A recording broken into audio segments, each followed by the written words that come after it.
ORTM, Office de radio-télévision du Mali, il est 13h à Bamako.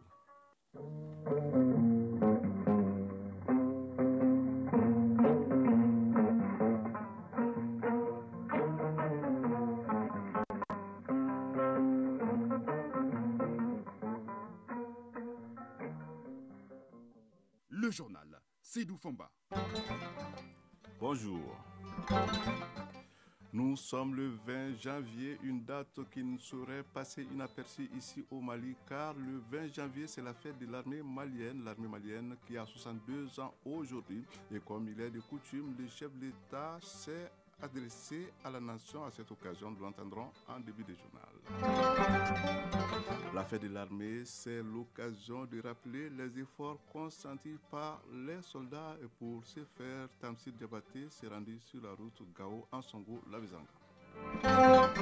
Fête de l'armée toujours, nous rendrons hommage aux forces armées maliennes en rappelant que c'est après la proclamation de l'indépendance du 22 septembre 1960 que l'armée malienne a été créée pour faire face aux grands défis honorés par les vaillants soldats qui ont combattu l'ennemi de Caille à Kidal. Nous nous rendrons à Caille. En fait sport, l'actualité, c'est vendredi, c'est les CHAN Algérie 2022. La deuxième journée prend fin aujourd'hui. Les aigles locaux se préparent pour le face-à-face Mali-Mauritanie prévu mardi. Auditrices, auditeurs, bienvenue. Je vous l'annonçais dans les titres. Aujourd'hui, 20 janvier 2023, l'armée malienne célèbre le 62e anniversaire de sa création. Et à cette occasion, le président de la transition, le colonel Assimi Goïta, s'est adressé hier soir à la nation. Dans son message, le chef suprême des armées salue la montée en gamme de l'outil de défense du pays et l'acquisition de nouveaux équipements pour intensifier les combats contre les groupes terroristes. Je vous propose de suivre l'adresse du chef de l'État. À ton appel, Mali, pour ta prospérité, fidèle à ton destin, nous serons tous réunis. Un peu, un but, une foi, pour une Afrique unie. Si l'ennemi découvre son front, au-delà ou au-dehors, debout sur les remparts, nous sommes résolus de mourir pour l'Afrique et pour toi, Mali. Notre drapeau sera liberté pour l'Afrique et pour toi, Mali. Notre combat sera l'unité.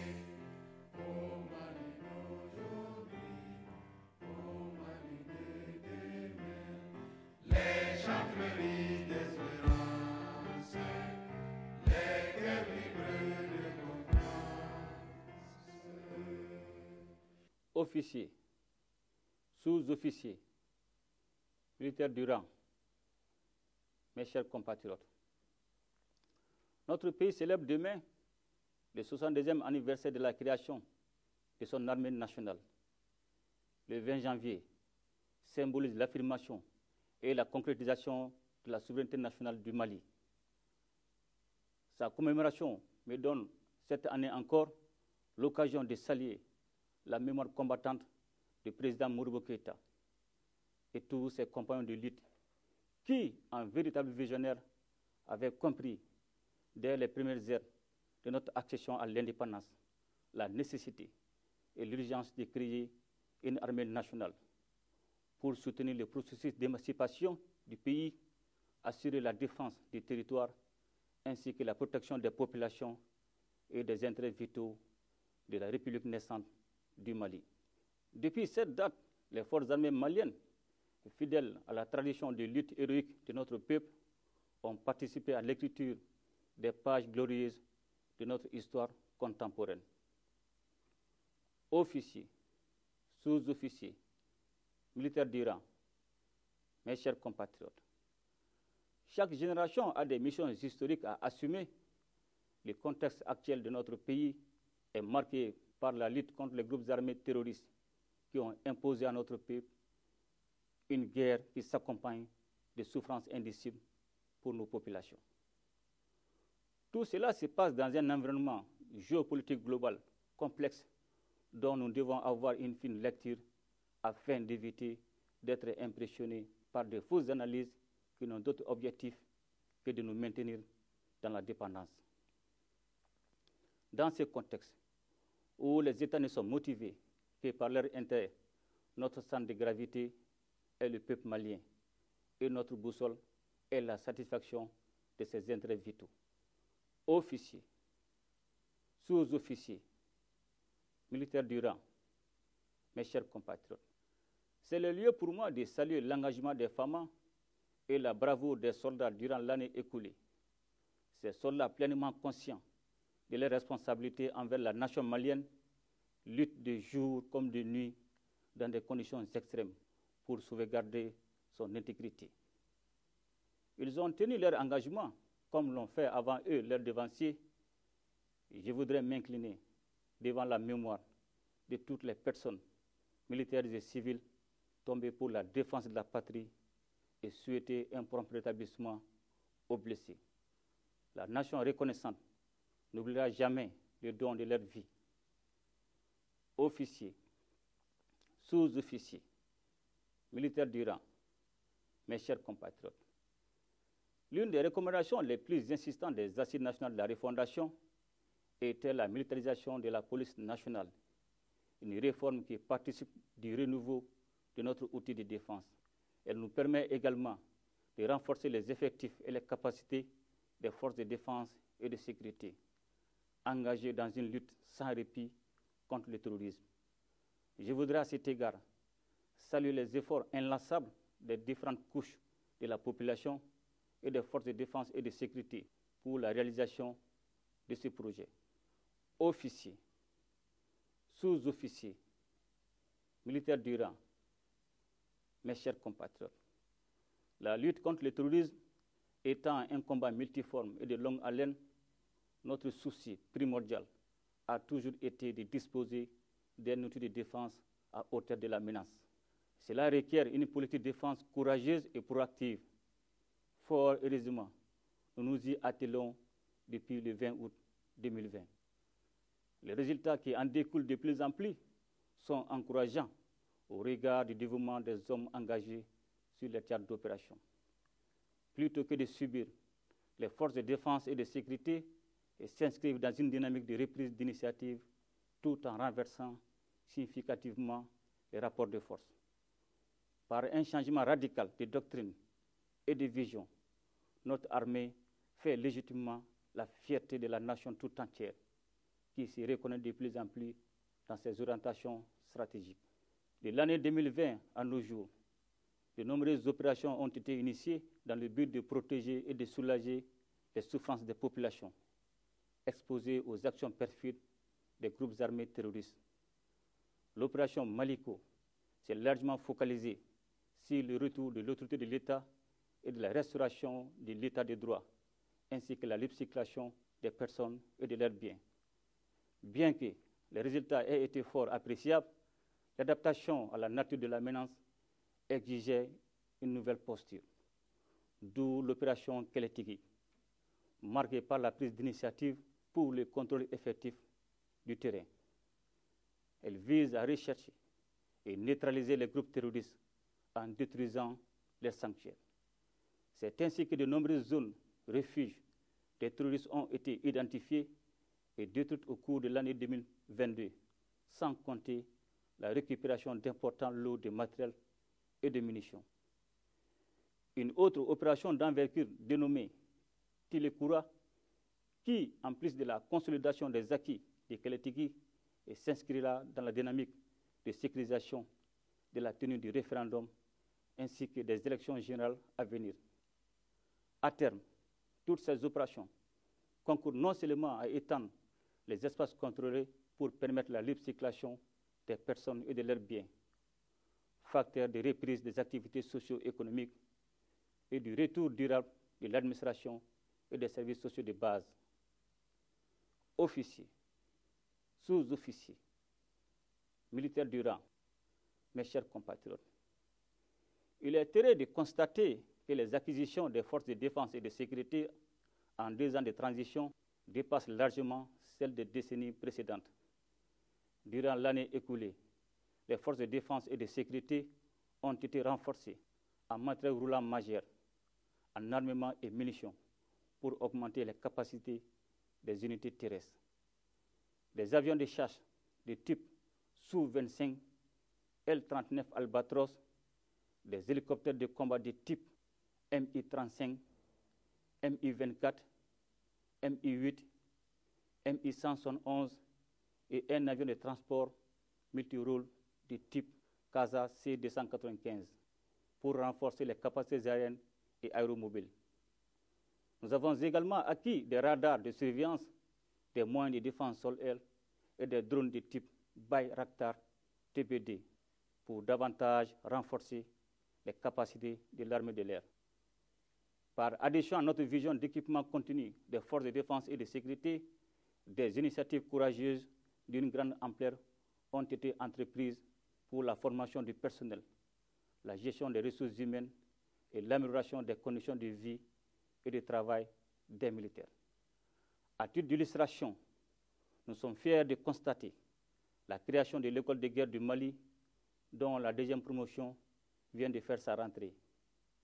Il convient aussi de noter la mise en place et le renforcement d'un cycle de formation continue qui est un grand facteur de cohésion au sein de notre armée, qui s'attelle à juste titre à la maîtrise des effectifs par la mise en place du système d'information et de gestion du personnel de la défense. Sur le plan des infrastructures, il convient de noter le début de la construction de 4 000 logements, dont 1 000 sont déjà en construction pour les forces de défense et de sécurité dans la garnison de Kati, ainsi que dans d'autres régions. La construction de l'hôpital militaire de 4e génération se poursuit également après la construction des camps de Nara et de Banaba, celle de Bougouni, San, Kouchala, Djema et Kita est imminente. Officiers, sous-officiers, militaires du rang, mes chers compatriotes, en décidant de la diversification de ces liens de coopération, surtout sur le plan militaire, notre pays s'est engagé à défendre de manière irréversible son territoire et sécuriser ses populations en ne comptant que sur sa propre vision avec l'aide des partenaires sincères. C'est la raison fondamentale pour laquelle 3 principes essentiels guident les autorités de la transition dans l'orientation de l'action publique, à savoir le respect de la souveraineté du Mali, le respect des choix stratégiques et des choix des partenaires opérés par le Mali, la prise en compte des intérêts vitaux du peuple malien dans les décisions prises. Aucune pression infondée ou même tentative désespérée d'isolement du Mali n'entachera les 10 principes. Notre ambition est de faire du Mali Koura un pays développé, sûr et respecté. Officiers, sous-officiers, militaires du rang, mes chers compatriotes, je ne saurais terminer sans adresser ma reconnaissance particulière au peuple malien pour son accompagnement inconditionnel des forces de défense et de sécurité.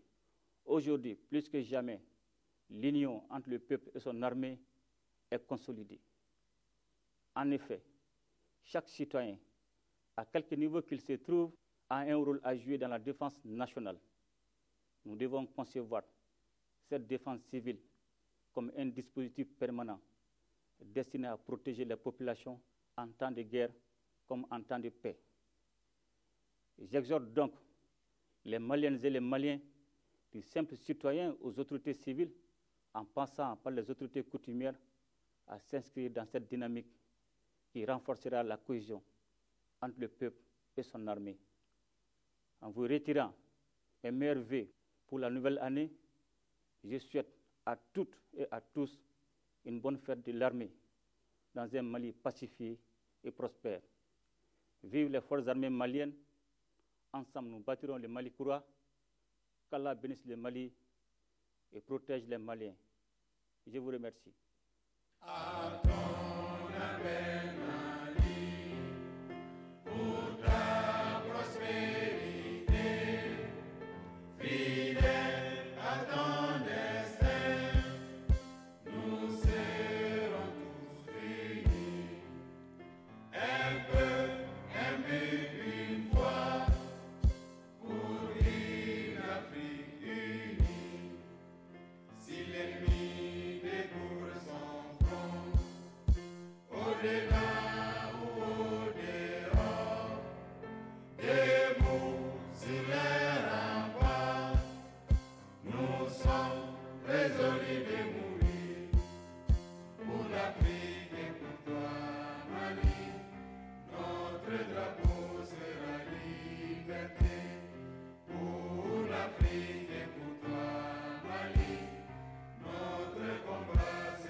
Le président de la transition, le colonel Assimi Goïta, qui s'adressait hier soir à la nation. Parlant toujours des forces armées maliennes, il faut retenir que la sécurité des personnes et leurs biens reste une priorité pour elles. Dans la région de Gao, les FAMA mènent cette mission avec bravoure et détermination. Une de nos équipes les a suivis sur la route Gao-Ansongo-Labezanga, à la frontière Mali-Niger, suivant Tansir Diabaté qui était du voyage. La sécurité des personnes et leurs biens, une priorité des forces de défense et de sécurité. Pour donc relever ces défis sécuritaires, l'armée change la donne sur le théâtre des opérations. Et cette nouvelle donne s'appelle l'opération Siradje.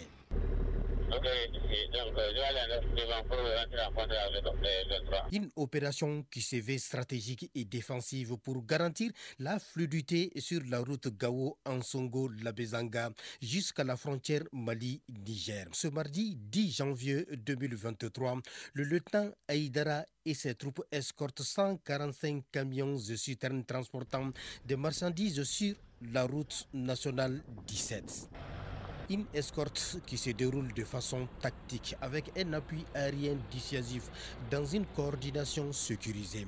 Et si l'axe Gao-Ansongo-Labezanga faisait l'objet d'attaques terroristes contre les usagers et leurs biens, aujourd'hui, la donne semble changer avec l'opération Siradje. Et les chauffeurs n'en disent pas moins. Abdoul Issa, chauffeur. L'armée malienne, ces derniers temps, on est satisfait beaucoup. Ils s'organisent bien. Et vraiment, ils s'occupent beaucoup de nous. Seydou Ousmane, chauffeur. Vraiment, l'armée malienne nous escorte très bien. Parce que eux, ils ne laissent pas les chauffeurs en brousse, en cours de route. Même si le chauffeur est tombé en panne, ils font tout pour que le chauffeur se dépanne. L'impact de l'opération Siradje est perceptible dans le cercle d'Ansongo. Ici, l'on constate la reprise des activités socio-économiques et éducatives. Alpha Sissé est secrétaire général de la société civile d'Ansongo. Évidemment, la montée en puissance de l'armée est une réalité. Parce qu'on l'a vu à Tissit, on l'a vu à Tinahama, on l'a vu aussi sur la route entre Ansongo et Labezanga, où des véhicules sont souvent enlevés, des cars enlevés et même des gens tués. Mais depuis l'arrivée de l'armée, la situation a changé. Donc si on pouvait avoir un peu plus de nombre, vraiment le cercle sera très bien maintenu et nous n'aurons aucune inquiétude. À Ansongo, l'autre constat non moins important, c'est la reprise des foires hebdomadaires et le maraîchage dans certaines contrées comme à Bara. Adjudant-chef Major Mohamed Ag. On assiste actuellement au renforcement du dispositif des forces de défense et de sécurité, notamment la venue à Ansongo d'un régiment d'infanterie renforcé. À l'île Hoi, c'est aussi la reprise des activités avec la réparation du bac qui est en cours grâce à l'appui financier des forces armées maliennes. Abbas Mungu Talfo, régisseur du bac. Ceux-là qui sont venus réparer le bac avec la pièce. Et cette pièce-là a été achetée par l'état-major. Il y a l'armée qui a débloqué 7,6 millions et quelques mille. Dans la commune rurale de l'île Hoi, la présence des forces de défense et de sécurité réconforte et rassure les populations. On reste dans la mouvance du 20 janvier pour rappeler que c'est après la proclamation de l'indépendance du Mali le 22 septembre 1960 que l'armée malienne a été créée avec pour mission de faire face aux grands défis, une tâche qui a été honorée par les vaillants soldats qui ont combattu l'ennemi des Cailles à Kidal de sa date de création. À ce jour, une équipe de l'ORTM Caille est allée à la rencontre de quelques anciens combattants militaires et traditionnalistes. une équipe dirigée par Kansutu Kanouté. C'est un 20 janvier 1961, 4 mois après la proclamation de l'indépendance, le 22 septembre 1960, que Feu Modibo Keïta a demandé à la France d'évacuer ses derniers soldats du Mali. C'est donc à partir de cet acte souverainiste que notre pays a eu droit à une véritable fondation et construction d'une armée républicaine et digne. Dans la région de Caille, il y a eu de grands militaires. El Hadj Dama Issa Sako, promoteur culturel traditionnaliste. De Caille, il y a eu Amara Dafa qui était un grand militaire, mais avant lui, il y avait le capitaine Mamadou Sissoko. Dibi Silas Diarra est ressortissant encore de Caille, qui avait maté la première rébellion. C'était des grands militaires. Avant l'armée, les premiers guerriers du Hasso étaient des Soufas. C'était nos premiers guerriers. Et c'était eux à qui la protection du village, du patrimoine était confiée. Ils ont fait leurs preuves. Pour les anciens combattants qui ont combattu en Haute-Volta, aujourd'hui Burkina Faso, en Sierra Leone, à Kidal, Tessalit, Tombouctou, Taoudeni, on peut le dire sans risque de se tromper que l'armée malienne monte en puissance. Major Bougari Sidibé, ex-chef Numba, ancien combattant à la retraite. Grand chapeau pour le présent qu'ils ont su mettre tout en place pour avoir des équipements de toute horizon. Sinon, le manque d'effectifs ne posait pas problème. L'effectif y est, mais c'est le moyen qui fait le combat. Une mission sans moyen, vraiment, tu vas à la dérive. Adjudant-chef Mamadou Sidiki Traoré, ancien combattant à la retraite à Caille. En notre temps, les moyens étaient efficaces. Là où nous sommes maintenant, l'armée est bien dotée, il y a des personnels qualifiés, disponibles, capable de faire tout. Au niveau de la zone de défense numéro 4, des opérations sont menées sur le terrain et tout se passe bien avec l'intensification des patrouilles. Lieutenant-colonel Suleiman Keïta, chef du centre des opérations zone de défense numéro 4. On a l'opération Kenetigi, zone de défense numéro 4, qui est implantée à Djema, mais qui fait des missions de sécurisation des axes, en même temps des patrouilles sectorielles au niveau de la zone. Toujours dans le cadre de l'opération Keletigi, nous avons une unité à Sandaré, à Manantali, et en plus des postes de sécurité. Tout cela est pour la sécurisation de la zone de défense numéro 4. La zone de défense numéro 4, il faut le dire, ça couvre la région administrative de Caille, de Nioro du Sahel et de Kita. Tout se passe bien et nous arrivons à contenir la menace. Nos vaillants soldats combattent nuit et jour pour notre sécurité. Pour Damasako, tout comme les anciens combattants, la fête du 20 janvier doit être une fête totale pour encourager les FAMA. El Hadj Dama Issa Sako, promoteur culturel traditionnaliste. Pour que ces FAMA sachent que la population est derrière eux et qu'ils sont de la population. Ils sont de la population, ils vont revenir dans la population. La fête devait être une fête générale qu'on pourrait égaler à la fête d'indépendance. Aujourd'hui, l'union sacrée, ça doit être autour des femmes. Caille, Kansutu Kanouté, Lassana Keïta pour l'ORTM. Un dossier signé donc Kansutu Kanouté, Radio Mali, il est 13h passé de 24 minutes. Maintenant, place au sport.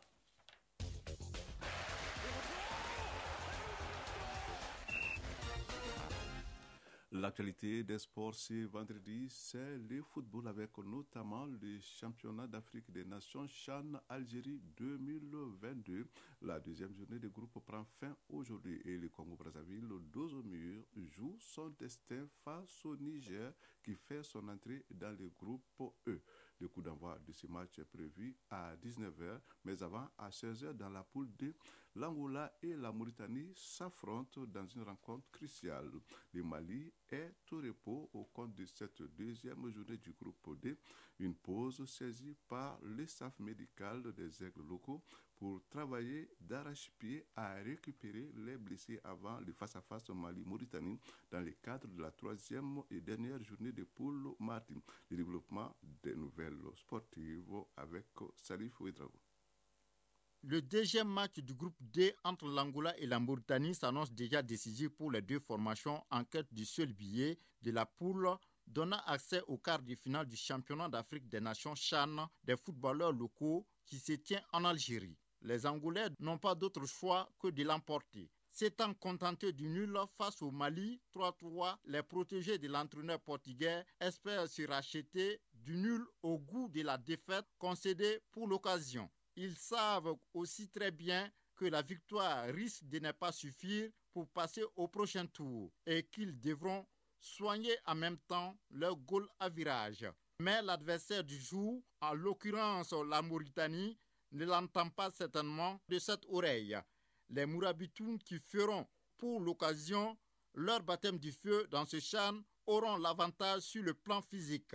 Dans ce groupe, le Mali est au repos au compte de cette deuxième journée. Les aigles locaux en profitent pour récupérer physiquement. À l'infirmerie, les médecins et préparateurs physiques s'attellent à récupérer les blessés. Nos envoyés spéciaux Isaac Kenou et Abou Kone nous en parlent.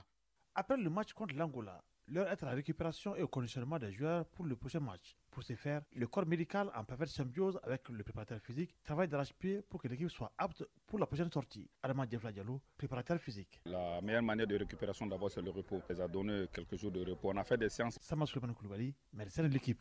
Après, tout juste le match, on a fait la cryothérapie. On appelle ça cryothérapie.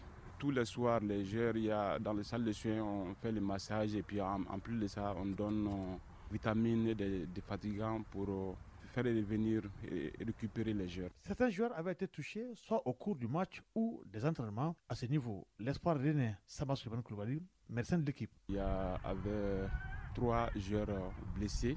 Tous maintenant sont à la porte de sortir de l'infirmerie. Par rapport à ces 3 joueurs, 2 joueurs blessés seront aptes pour affronter le deuxième match. Donc en ce qui concerne le 3e joueur, sera aussi effectif. Adama Diafla Diallo, préparateur physique. Donc Yoro, il était un peu souffrant. Il était enrhumé. Barou aussi c'est la même chose. Bon, maintenant ils ont repris, ils se sont entraînés aujourd'hui.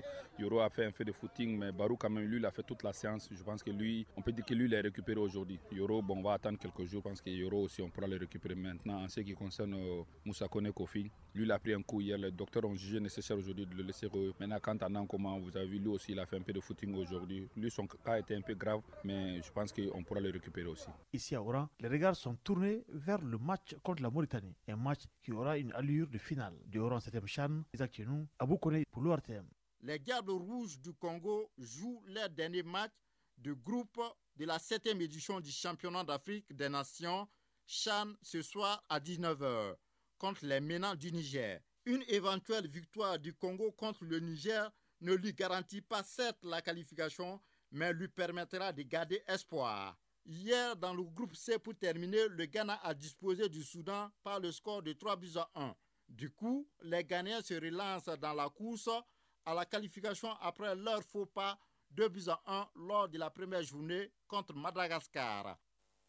C'est tout pour ce journal qui vous a été présenté par Seydou Fomba avec la complicité technique d'Alimata Ouattara, mise en ligne Sekou Traoré, qui devient momentanément Diarra, dit-on, depuis 2 semaines. En tout cas, je n'en sais pas plus.